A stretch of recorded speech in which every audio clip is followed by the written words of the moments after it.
Hey, Steve Basic Architect. Yeah, we're out here at our humble house. You can see we got roof on, roof trusses, roof sheathing.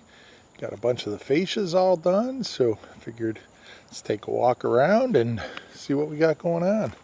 So obviously main and a main entry there. We have the front porch, like my new big red pointer. So we still have a roof that gets framed over that, but that's going to be a metal roof. You can see all the shingles have arrived there, so that'll all be going up soon. Just quick pan around. Zip R6. And then, one of the details I like to point out there, you can see right there, I like to bring the rake all the way down, but the little pork chopper return, make that coplanar with the wall so it sets back a little. You can see how that all ties in nice and neatly up there, and then it'll make for a nice long flat soffit there. And,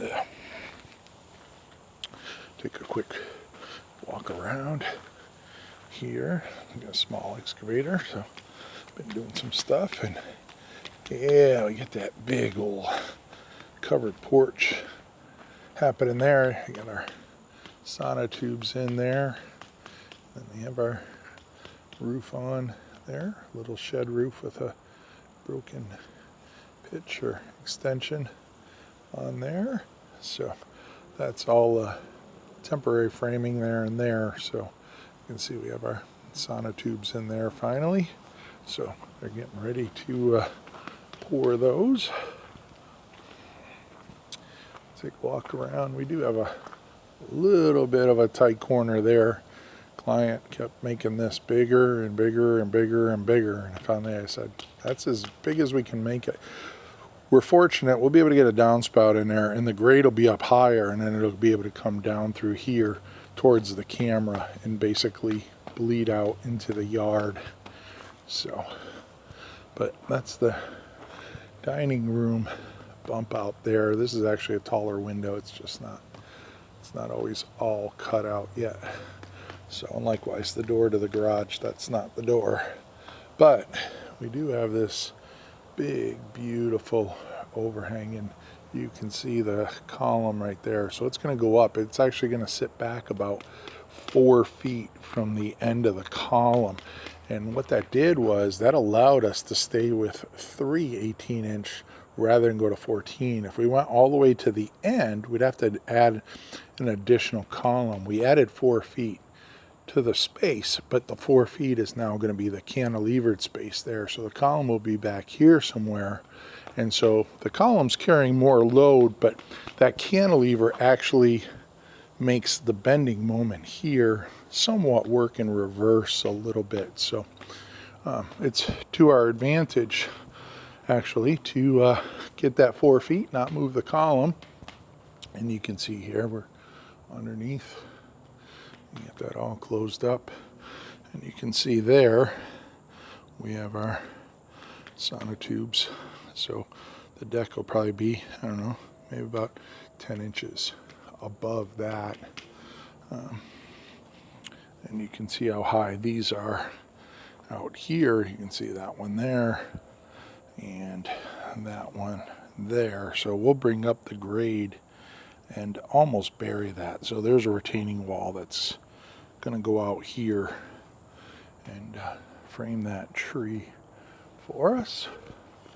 So looking back, you can see there's that steel moment frame that we shot a lot about. So these are not precast. These are just tubes that come with the footing, and then you can cut this out when you're ready to top off and basically fill them with concrete. So this is our dirty corner. We're going to have all of our mechanical equipment there and such. That's why there's no windows in that corner. It's a walk-in closet, and so we can use the closet as sound insulation. Obviously our basement access, 2 windows there. Those go to the bathroom, the owner's suite.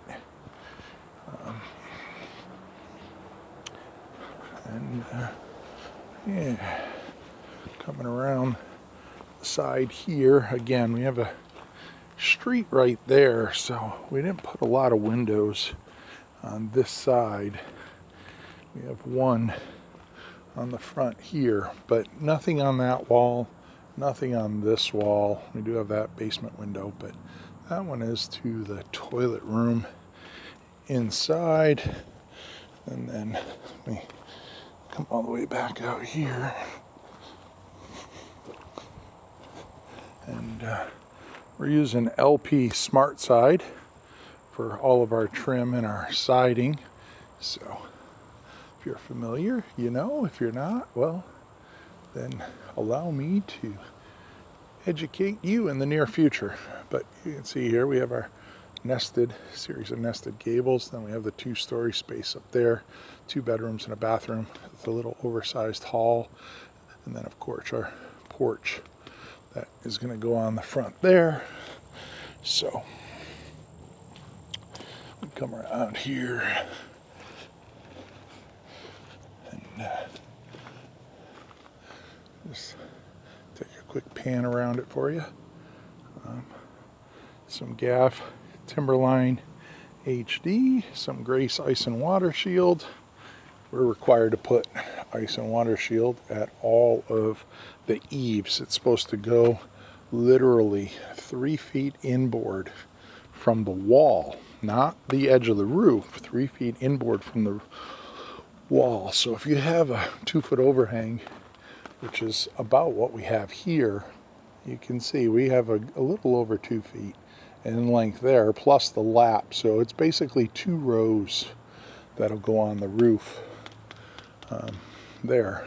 But we also have our tubes here. Looks like those, you can see the caps have been cut off and those have been poured. And then we have a little access door to the garage there, and then the garage from a different angle. So we'll head in, but yeah, we send everything out. We got the nails there, and I'm guessing the ridge vent. Yeah. So this is a GAF. It's just a rolled vent. So yeah, bust that open so you can see it's almost like a Brillo pad, if you will. So you lay that down. Is it 10.5 inches? Folds over the ridge, and then you put the ridge cap on, and it just bleeds a little bit of air there for you. So put that on. We have our window there. Looks like we're got a little bit of water in that low spot. But anyway, yeah, why don't we head inside, and you can see that's all filled with concrete there. They, like I said, they just cut off the tops, and then they'll core a hole, and we'll put a Simpson hanger in, and then we have our front entry right there. So anyways, let's go in and see what we got going on in there. So you know the deal. If you're liking what you see, hit that subscribe button, smash it. Tell all your friends. Until next time, I'm Steve Basic Architect. Long live our buildings.